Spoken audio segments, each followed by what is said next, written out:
ओम गुरुर्ब्रह्मा गुरुर्विष्णु गुरुर्देव महेश्वरा गुरुर्साक्षात् परम ब्रह्म तस्मै श्री गुरुवे नमः। राजा पृथु ने कहा कि हे नारद जी, आपने कलह से जिस प्रकार मुक्ति पाई यह सारी कथा हमको सुनाई है। मैंने भली प्रकार सुनी है ऋषि। यह काम उन दो नदियों के प्रभाव से हुआ था। कृपा करके मुझे यह बताने की कृपा कीजिए। कहते कृष्णा नदी साक्षात भगवान श्री कृष्ण चंद्र जी महाराज का शरीर है, जिसको आप जमुना कहो, कृष्णा कहो, जो कहो। जमुना जी है कृष्ण भगवान का शरीर है। और बेनी नाम का नदी भगवान शंकर का शरीर है। इन दोनों नदियों के संगम का महात्मा श्री ब्रह्मा जी भी वर्णन नहीं करने में असमर्थ। फिर भी चूंकि आपने पूछा है कि इसकी उत्पत्ति कैसे हुई, इसका वृत्तांत मैं सुनाता हूँ। कहते चाक्षुषु मनवंतर के आरंभ में ब्रह्मा जी ने सह पर्वत के शिखर पर यज्ञ करने का निश्चय किया। कौन? ब्रह्मा जी। तो सब देवताओं भगवान विष्णु और शंकर जी सहित यज्ञ की सामग्री लेके उस पर्वत के शिखर पर गए।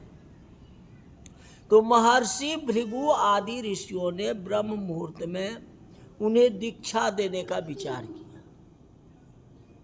इसके बाद उन्होंने श्री ब्रह्मा जी की पत्नी त्वरा को बुलावा भेजा। वह बड़ी अहिष्ठा से आ रही थी, मतलब कि धीरे धीरे आ रही थी। इसी बीच में भृगु जी ने विष्णु जी से पूछा कि हे प्रभु, आपने त्वरा को शीघ्रता से बुलाया था, वह अभी तक क्यों नहीं आई? ब्रह्म मुहूर्त टल रहा है, जब मुहूर्त निकल ही जाएगा फिर दीक्षा क्या दे। इस पर भगवान विष्णु ने कहा यदि त्वरा यथासमय यहाँ पर न आई। कौन कहते हैं? विष्णु भगवान कहते हैं। विष्णु कहते हैं यदि त्वरा यथासमय यहाँ पर न आई तो आप गायत्री को ही स्त्री मान करके दीक्षा विधान कर दीजिएगा। क्या गायत्री पुण्य कर्म में ब्रह्मा जी की स्त्री नहीं हो सकती? गायत्री भी तो ब्रह्मा जी की स्त्री है। नारद जी बोले भगवान शंकर ने भी विष्णु जी की बात का समर्थन कर दिया। यह बात सुनकर के भृगु जी ने गायत्री को श्री ब्रह्मा जी के दाईं ओर बिठा दिया और दीक्षा का विधान आरंभ कर दिया।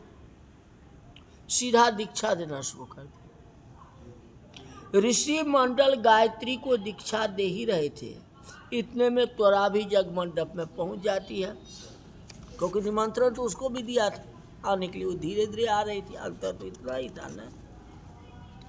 तो श्री ब्रह्मा जी के पास में गायत्री को बैठा देख के ईर्ष्या से क्रोधित होकर के त्वरा ने कहा, जहाँ अपूज्य की पूजा होती है और पूज्य की अप्रतिष्ठा होती है, वहीं पर दुर्भिक्ष, मृत्यु और भय तीनों आते हैं।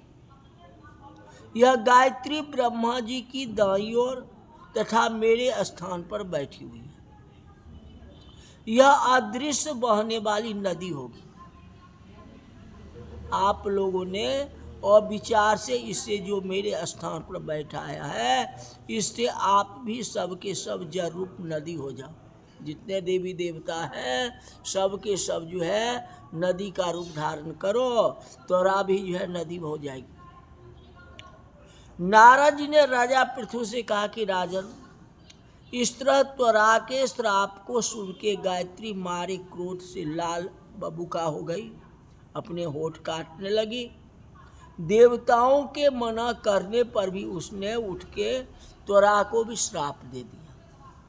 पहले तो त्वरा जो है उसने जो है गायत्री को श्राप दी। अब गायत्री त्वरा को कहती है कि तुम भी नदी हो जाओ। तुम मेरे पति, तुमने व्यर्थ का श्राप दिया, तुम नदी हो जाओ। नारद जी कहा तब तो देवताओं में भी खलबली मच गई।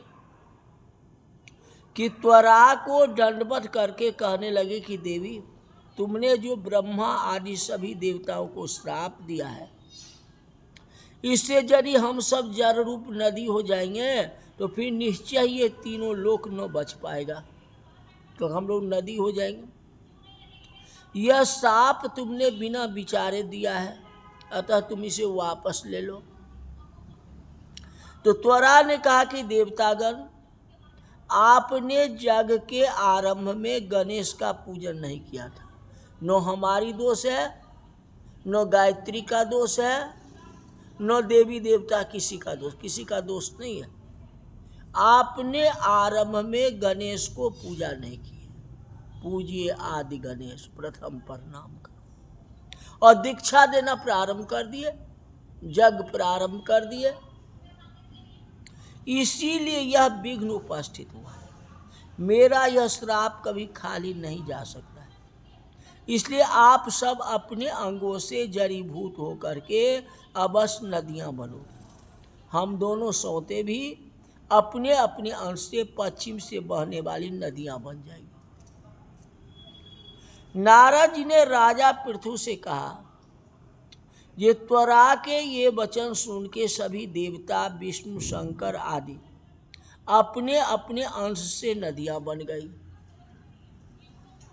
भगवान विष्णु के अंश से कृष्णा, भगवान विष्णु के अंश से कृष्णा हुआ यमुना जी, और भगवान शंकर के अंश से बैनी, तथा ब्रह्मा जी के अंश से कुमुदमावती नाम की नदियां उत्पन्न हो गई। सभी देवता ने अपने अंश को जड़ बना करके, देवता नहीं हुए, उनका अंश जो है वही हुआ है। जैसे भगवान विष्णु के अंश से 24 अवतार हो गए, है तो विष्णु ही परमात्मा है ना। अब उनसे 24 अवतार आप कहते हो, जिसमें 10 अवतार मुख्य है, वैसे सभी देवताओं के अंश से सह पर्वत पर फेंक दिया। फिर उन लोगों के अंश से अलग अलग नदियां के रूप में बहने लगी। देवताओं के अंश से हजारों की संख्या में पश्चिम वाहिनी नदियां उत्पन्न हो गई। गायत्री और त्वरा दोनों पश्चिम वाहिनी नदियां होके एक साथ बहने लगी, जिसको आप कहते हो गंगा और जमुना। यही दोनों जो है बहन है। उन दोनों का नाम सावित्री पड़ा। श्री ब्रह्मा जी ने जगह स्तर पर भगवान विष्णु और शंकर की स्थापना की। दोनों देवता महाबल और अतिबल के नाम से विख्यात हुए। हे राजन, यही कृष्णा, गंगा, सरस्वती, यही जो है बेनी माधव है, जो कि प्रयागराज में, जिस जल से कलहा का उद्धार हुआ था। इस नदियों को जो दर्शन कर लेता है ना, उसी को सारे के सारे पाप धुल जाते हैं। और जिसने जाकर स्नान कर लिया तो उसका कितना बड़ा महत्व है। जो पग पड़े प्रयाग में पाप पहाड़ मिलाए। तो जानते ही हो गंगा जमुना का कितना महत्व है। गंगा जमुना का वह जल था जिसका छींटा उस कलहा को लगा दी, प्रेतियों से मुक्त हो गई। भगवान श्री कृष्ण ने कहा कि प्रिय नारद जी के वचन सुन के महाराज पृथु बड़े विस्मित हो गए। अंत में उन्होंने नारद जी का पूजन करके उनको विदा किया। इसीलिए कहते हैं माघ, कार्तिक और एकादशी, ये तीनों व्रत जो है भगवान को सबसे ज्यादा प्रिय है। वनस्पति में तुलसी, महीना में कार्तिक, तिथियों में एकादशी, क्षेत्र में प्रयागराज, ये भगवान को जो है सबसे अत्यंत प्रिय है। जो प्राणी जितेंद्रिय होके इनका सेवन करता है वह जग करने वाले मनुष्य से भी अधिक प्रिय लगता है। जो प्राणी विधि से इनकी सेवा करते हैं उनके मेरे अनुग्रह से सब पाप नष्ट हो जाते हैं, दूर हो जाते हैं। भगवान श्री कृष्ण के वचन सुन के सत्यभामा ने कहा कि नाथ, आपने यह बात बड़ी आश्चर्यजनक कही, जो दूसरों के लिए पुण्य के फल से कलहा की मुक्ति हो गई। दिया तो दूसरा ही दिया ना, धर्मदत्त ने दिया ना, कि मैं अपने कार्तिक में जितना स्नान किया हूँ उसका आधा पुण्य मैं तुमको दिया, जिससे उसकी मुक्ति हो गई।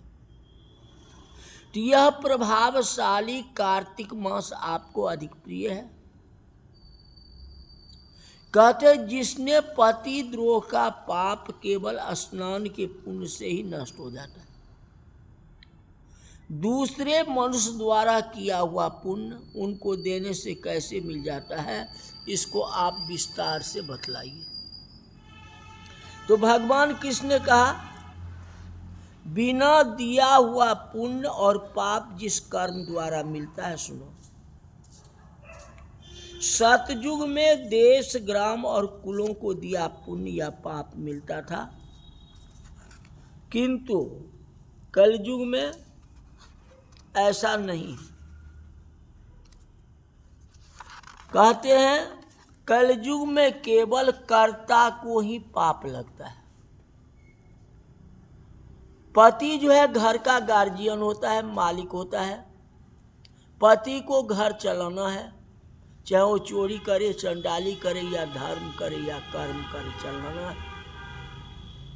ले पाप पुण्य का भागी उसे ही बनना पड़ेगा। पाप करेगा तो पाप का फल पति ही भोगेगा, पत्नी नहीं भोगेगी, क्योंकि ये कलयुग है। संसर्ग न करने पर भी यह व्यवस्था की गई है। संसर्ग से जैसे पाप और पुण्य दूसरे को मिलते हैं, उनकी व्यवस्था हम बतलाता हूं। जैसे पढ़ाना, यज्ञ कराना और एक साथ भोजन करने से पाप पुण्य का आधा फल मिलता है। एक आसन पर बैठने और सवारी पर चढ़ने से, श्वास के आने जाने से पुण्य और पाप का चौथा भाग प्राणी मात्र को मिलता है। स्पर्श करने, भोजन करने और दूसरे की स्तुति करने से पुण्य और पाप का छठवां भाग मिलता है। दर्शन करने, सुनने और ध्यान करने से मनुष्य को पुण्य और पाप का 10वां अंश मिलता है, और दूसरे को निंदा, चुगली और धिक्कार करने से उसको 7वां भाग मिलता है। पुण्य करने वाले मनुष्य को जो कोई सेवा करता है वह सेवा का भाग लेगा और अपना पुण्य उसे देता है। नौकर और शिष्य के अतिरिक्त जो मनुष्य दूसरे की सेवा करवा के उसे पैसे नहीं देता है, तो वह सेवक उसके पुण्य का भागी होता है। आपने पैसा नहीं दिया, नौकर से काम करवा लिया, उसको तो अच्छा हो गया, वो तो धर्म कर लिया आपकी सेवा की, आप तो पाप लूट लिए। इसलिए किसी से काम करवाते हो तो उसको पैसा दे देना चाहिए।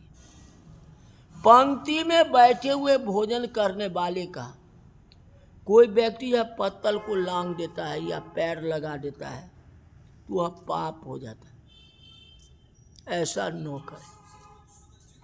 कोई खा रहा, आप थाली में पैर लगा दिए या लांग करके चल, जल्दी जाना है, क्या है जल्दी? जब सब एक साथ बैठे हो तो एक साथ खानी चाहिए ना, एक साथ उठना चाहिए ना, और जल्दी जल्दी में गया उसको थाली में पैर लगा दिया, गलत हो गया।